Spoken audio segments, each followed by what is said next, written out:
Welcome to Take a Leopard channel. In today's video, I'll show you how to convert FAT32 to NTFS without losing data. So at first, just go ahead and open up your File Explorer and go to this PC. From here, just go to your pen drive and you'll see all the files over here. You can then select all the files and right-click on it and click on Cut. Then just go to any of your local drive and paste the file. As you can see, the file has been pasted over here.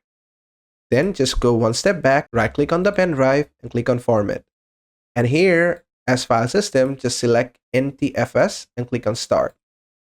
And click on OK. This is going to format the entire pen drive and set the file system to NTFS.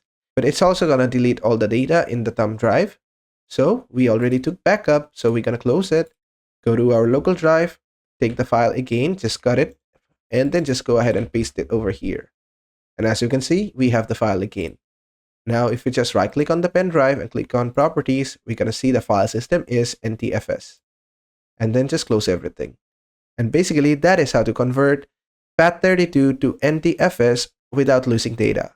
I hope this video was helpful. If it was, please give it a thumbs up and don't forget to subscribe.